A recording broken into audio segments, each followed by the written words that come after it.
जर तुम्ही लॉंग टूरला जाणार असाल तर ही रेसिपी नक्कीच ट्राय करा. अगदी 10 ते 15 दिवस टिकेल असा हा बोंबील ठेचा आहे.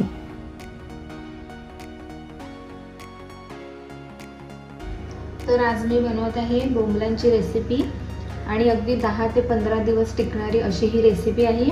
तर त्यासाठी मी मोठे आणि जाड बोंबील घेतले आहे. त्याच्या तोंडाकडील आणि शेपटीकडील भाग मी काढून घेतला आहे.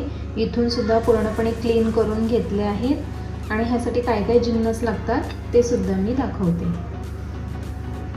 तर ह्या रेसिपीसाठी लागणारे जिन्नस मी घेतले आहेत. कोथिंबीर, लसूण, मिरची, काळी मिरी, हळद, मसाला आणि मीठ. आता मी गॅस ऑन करते आणि ह्यावर अशी जाळी ठेवून घेते आणि त्यावर हे बोंबील भाजून घेणार आहे. तुमच्याकडे जर चूल अवेलेबल असेल तर तुम्ही चुलीमध्ये सुद्धा भाजून घेऊ शकता. आता माझ्याकडे चूल अवेलेबल नाही आहे म्हणून मी गॅसवरच कमी फ्लेमवर भाजून घेते. जास्त भाजायचे नाही आहे. आणि अशाच पद्धतीने मी बाकीचे बोंबील सुद्धा भाजून घेत आहे.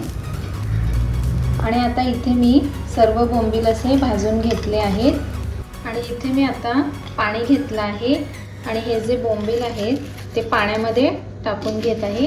हे पाण्यामध्ये भिजत नाही ठेवायचे, फक्त असे पाण्यात घालून लगेच काढून घ्यायचे आहेत. हे बोंबील मी आता वरवंट्याच्या साहाय्याने अगदी हलक्या हाताने ठेचून घेणार आहे. वरवंट्याच्या साहाय्याने अगदी हलक्या हाताने हा बोंबील आता मी ठेचून घेणार आहे. याचे तुकडे नाही झाले पाहिजेत, फक्त हलक्या हाताने ठेचून घ्यायचं आहे. हा बघा, अशा प्रकारे.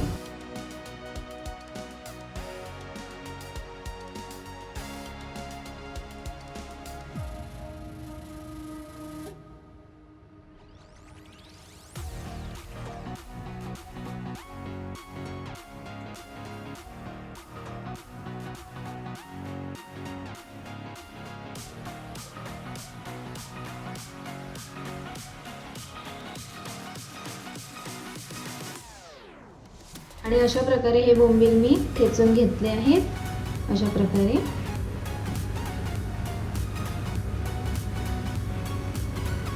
आता इथे मी दगडाची उखळ घेतली आहे.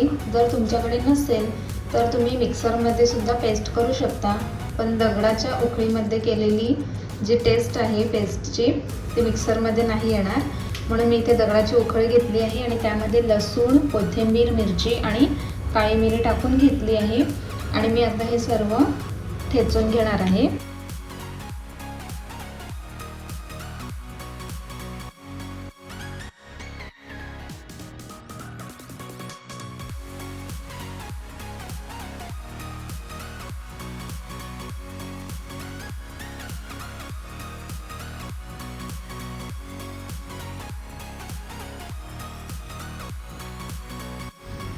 ही अशा पद्धतीने एकदम बारीक पेस्ट रेडी झालेली आहे. आणि मी इथे एक मोठी प्लेट घेतलेली आहे. त्या प्लेटमध्ये मी ठेचून घेतलेले बोंबील काढून घेत आहे. त्यामध्ये मी मीठ, मसाला, हळद आणि जी पेस्ट केली होती ती पेस्ट देखील टाकून घेणार आहे. आणि आपल्याला किती तिखट हवं आहे त्या अकॉर्डिंग मसाला टाकू शकतो.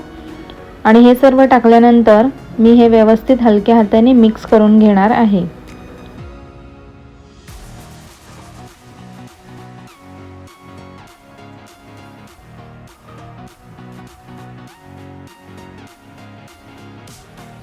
इथे मी गॅसवर पॅन ठेवला आहे. पॅनमध्ये मी थोडंसं तेल टाकत आहे. थोडंच टाकायचं आहे, जास्त टाकायचं नाही.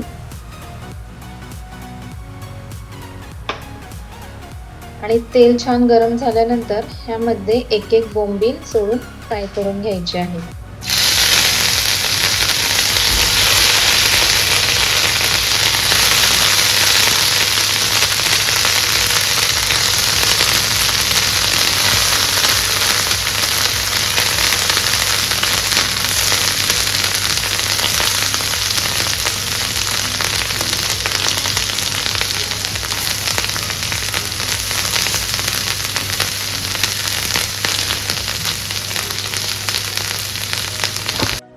आणि आता हे बोंबील मी दुसऱ्या बाजूने सुद्धा सॉटे करून घेणार आहे आणि गॅसची फ्लेम एकदम स्लोच ठेवायची आहे.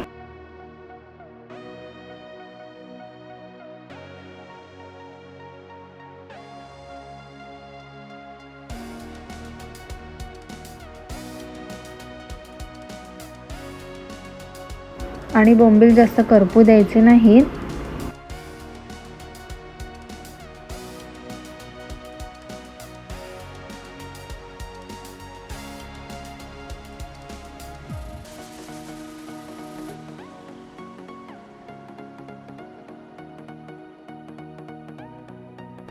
आणि बोंबील इथे व्यवस्थित फ्राय झालेले आहेत आणि आता मी ते प्लेटमध्ये काढून घेते.